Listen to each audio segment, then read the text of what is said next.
आकाशवाणी भोपाल से प्रस्तुत हैं प्रादेशिक समाचार।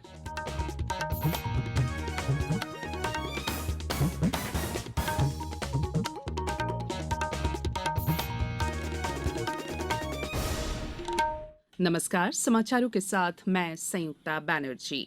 सबसे पहले इस बुलेटिन के मुख्य समाचार। प्रधानमंत्री ने नई दिल्ली में राष्ट्रपति भवन से इंडिया गेट तक सेंट्रल विस्टा के बीच कर्तव्य पथ का उद्घाटन किया। उन्होंने इंडिया गेट पर नेताजी सुभाष चंद्र बोस की मूर्ति का भी अनावरण किया। मुख्यमंत्री ने कूनो राष्ट्रीय उद्यान में चीतों की बसाहट की तैयारियों का जायजा लिया। प्रधानमंत्री नरेंद्र मोदी 17 सितंबर को इस कार्य का करेंगे शुभारंभ। राष्ट्रपति आज प्रधानमंत्री तपेदिक मुक्त भारत अभियान की शुरुआत करेंगी। वर्ष 2025 तक देश को तपेदिक रोग मुक्त करने का लक्ष्य। और नीरज चोपड़ा स्विट्जरलैंड में ज्यूरिख डायमंड लीग फाइनल जीतने वाले पहले भारतीय बने। अब समाचार विस्तार से। प्रधानमंत्री नरेंद्र मोदी ने कहा है कि अमृतकाल के दौरान दासता की बेड़ियों से मुक्त हो रहा है और इससे भारत को नई ऊर्जा और प्रेरणा मिली है। उन्होंने राष्ट्रपति भवन से इंडिया गेट तक सेंट्रल विस्टा के बीच कर्तव्य पथ का कल उद्घाटन किया। प्रधानमंत्री नरेंद्र मोदी ने इंडिया गेट पर नेताजी सुभाष चंद्र बोस की मूर्ति का भी अनावरण किया। प्रधानमंत्री ने दासता के एक और प्रतीक से मुक्ति मिलने पर जनता को बधाई देते हुए कहा कि किंग्सवे अब इतिहास बन गया है। उन्होंने जोर देकर कहा कि राजपथ ब्रिटिश लोगों के लिए था और ये दासता का प्रतीक था। सेंट्रल विस्टा को पुनर्विकसित करने वाले श्रमजीवियों के कठिन परिश्रम की प्रशंसा करते हुए श्री मोदी ने उन्हें अगले वर्ष के गणतंत्र दिवस पर विशेष अतिथि के रूप में आमंत्रित किया। उन्होंने ये भी कहा कि इंडिया गेट के निकट नेताजी सुभाष चंद्र बोस की विशाल प्रतिमा के अनावरण से नया इतिहास लिखा गया है। प्रधानमंत्री ने कहा कि नेताजी की प्रतिमा लगाए जाने से सशक्त भारत के लिए नया पथ बन गया है। प्रधानमंत्री ने पिछले 8 सालों में सरकार के निर्णयों का उल्लेख करते हुए कहा कि इन पर नेताजी सुभाष चंद्र बोस की छाप रही है। उन्होंने जोर देकर कहा कि नेताजी अखंड भारत के पहले प्रमुख थे जिन्होंने अंडमान और निकोबार द्वीप समूह में राष्ट्रीय ध्वज फहराया था। नेताजी सुभाष चंद्र बोस के शौर्य और बलिदान का स्मरण करते हुए श्री मोदी ने कहा कि भारत का गौरवमयी इतिहास देश के युवाओं के बीच रक्त की तरह संचारित हो रहा है। उन्होंने कहा कि अगर देश ने नेताजी सुभाष चंद्र बोस के विजन का पालन किया होता तो वो अभूतपूर्व शिखर तक पहुंच गया होता। आवासन और शहरी कार्य मंत्री हरदीप सिंह पुरी ने कहा कि कर्तव्य पथ राष्ट्र की राजधानी का हृदय है। नेताजी सुभाष चंद्र बोस की काले ग्रेनाइट की प्रतिमा 28 फुट ऊंची है और इसे इंडिया गेट के निकट छतरी के नीचे लगाया गया है। प्रधानमंत्री ने पुनर्विकसित सेंट्रल विस्टा एवेन्यू में आयोजित प्रदर्शनी को भी देखा। प्रदेश के कूनो राष्ट्रीय उद्यान में नामीबिया से चीते लाकर उन्हें बसाने का काम निर्धारित मानकों के अनुसार किया जा रहा है। मुख्यमंत्री शिवराज सिंह चौहान श्योपुर जिले के कूनो राष्ट्रीय उद्यान के चीतों की बसाहट की तैयारियों के संबंध में कल अपने निवास पर अधिकारियों से चर्चा कर रहे थे। उन्होंने कहा कि ये राष्ट्रीय महत्व का कार्य है। प्रधानमंत्री नरेंद्र मोदी श्योपुर जिले के कूनो राष्ट्रीय उद्यान में इस कार्य का शुभारंभ 17 सितंबर को करेंगे। चर्चा के दौरान अधिकारियों ने बताया कि श्योपुर जिले के कूनो राष्ट्रीय उद्यान में चीता प्रबंधन की अंतर्राष्ट्रीय स्तर पर प्रचलित तकनीक के अनुसार बसाने का काम किया जा रहा है। जानकारी दी गई है कि वर्ष 1952 में भारत में चीता विलुप्त घोषित किया गया था। भारत में विलुप्ति की कगार पर पहुंचे चीतों की प्रतिस्थापना के लिए निर्धारित प्रोटोकॉल और गाइडलाइन के अनुसार काम होगा। कूनो राष्ट्रीय उद्यान क्षेत्र से लगे हुए गांव में पशुओं के टीकाकरण का काम पूरा किया जा चुका है। क्षेत्र के सभी गांव में जागरूकता शिविर लगाए गए हैं।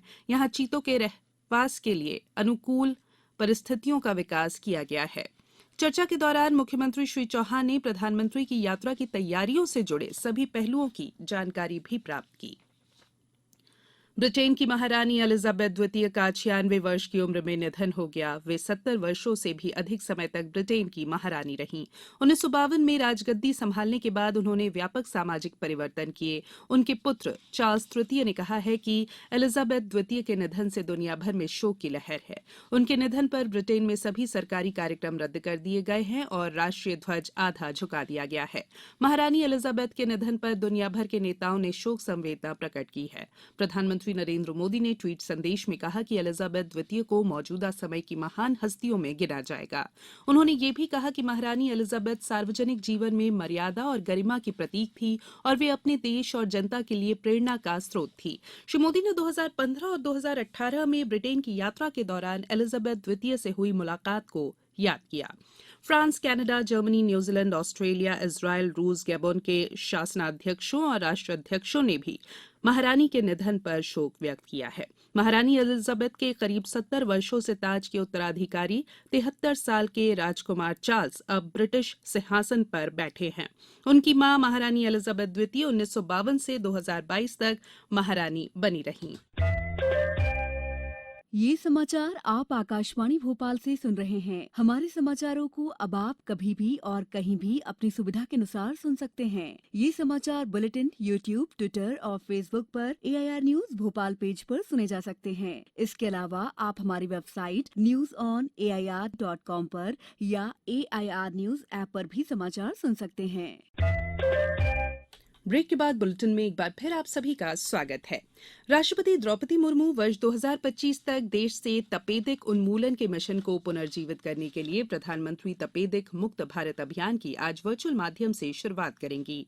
प्रधानमंत्री नरेंद्र मोदी ने मार्च 2018 में दिल्ली तपेदिक सम्मेलन में वर्ष 2030 के सतत विकास लक्ष्य से 5 साल पहले देश में तपेदिक उन्मूलन करने का आह्वान किया था। यह अभियान केंद्रीय स्वास्थ्य मंत्री डॉक्टर मनसुख मांडविया और स्वास्थ्य राज्य मंत्री डॉक्टर भारती प्रवीण पवार की उपस्थिति में शुरू किया जाएगा और इसमें राज्यों, जिला स्वास्थ्य प्रशासन, कॉर्पोरेट उद्योग, नागरिक समाज और गैर सरकारी संगठनों के प्रतिनिधि भी शामिल होंगे। आयोजन के दौरान राष्ट्रपति मुर्मू निक्षय मित्र पोर्टल का भी शुभारंभ करेंगी। ये पोर्टल तपेदिक का उपचार करा रहे लोगों को विभिन्न प्रकार की सहायता प्रदान करने का भी एक मंच प्रदान करता है।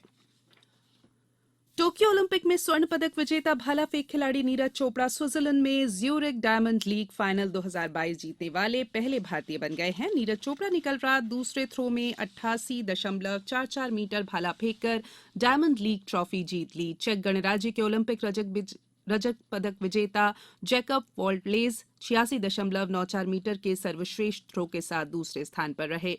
जर्मनी के जूलियन वेबर ने 83.73 मीटर भाला फेंका और वे तीसरे स्थान पर रहे। दुबई में एशिया कप 2020 क्रिकेट में भारत ने कल रात अपने अंतिम सुपर 4 मैच में अफगानिस्तान को 101 रन से हरा दिया। 213 रन के लक्ष्य के जवाब में अफगानिस्तान ने निर्धारित 20 ओवर में 8 विकेट के नुकसान पर 111 रन बनाए। एशिया कप के अंतिम सुपर 4 मुकाबले में आज श्रीलंका का सामना पाकिस्तान से होगा। दोनों टीमें रविवार को होने वाले फाइनल में भी आमने सामने होंगी। केंद्र सरकार ने कहा है कि एक फर्जी वेबसाइट e-उद्योग aadhaar.org सूक्ष्म, लघु और मध्यम उद्योग के लिए पंजीकरण कराने का दावा कर रही है। पत्र सूचना कार्यालय के तथ्य जांच इकाई ने बताया है कि फर्जी वेबसाइट रजिस्ट्रेशन सर्टिफिकेट छापने के लिए 2,700 रुपए मांग रही है। उद्यम पंजीकरण के लिए आधिकारिक वेबसाइट उद्यम registration.gov.in है। अब कुछ समाचार संक्षेप में। पर्यटन और धर्मस्व विभाग मंत्री उषा ठाकुर ने 4 करोड़ 94 लाख की लागत से दतिया के रतनगढ़ माता मंदिर परिसर में प्रस्तावित नवीन और विकास कार्यों का कल भूमि पूजन किया। अंतर्राष्ट्रीय साक्षरता दिवस के अवसर पर नर्मदापुरम जिले में नव भारत साक्षरता कार्यक्रम का शुभारंभ किया गया। बैतूल में सांसद D.V.K. की अध्यक्षता में भारत स्काउट गाइड मध्यप्रदेश के संभागीय प्रशिक्षण केंद्र भारत भारती के विकास समिति की कल बैठक आयोजित की गई। नीमच जिले के विभिन्न स्कूलों में छात्र छात्राओं को आंखों की बीमारियों से बचाव की जानकारी देने के लिए नेत्र जांच शिविर लगाने का काम जारी है। मुरैना कलेक्टर ने जिले के किसानों से अपील की है कि कृषक सरसों के लिए यूरिया क्रय करे। और बालाघाट जिले के तिरोड़ी तहसील अंतर्गत शासकीय नवीन प्राथमिक शाला काला गोसाई में मध्याह्न भोजन खाने से आधा सैकड़ा से ज्यादा बच्चों की तबीयत बिगड़ गई। एसडीएम ने मामले की जांच के आदेश दे दिए हैं। अंत में बुलेटिन के मुख्य समाचार एक बार फिर। प्रधानमंत्री ने नई दिल्ली में राष्ट्रीय भवन से इंडिया गेट तक सेंट्रल विस्ता के बीच कर्तव्य पथ का उद्घाटन किया। मुख्यमंत्री ने कूनो राष्ट्रीय उद्यान में चीतों की बसाहट की तैयारियों का जायजा लिया। राष्ट्रपति आज प्रधानमंत्री तपेदिक मुक्त भारत अभियान की शुरुआत करेंगी और नीरज चोपड़ा स्विट्जरलैंड में ज्यूरिख डायमंड लीग फाइनल जीतने वाले पहले भारतीय बने। बुलेटिन में इतना ही, इजाजत दीजिए, नमस्कार।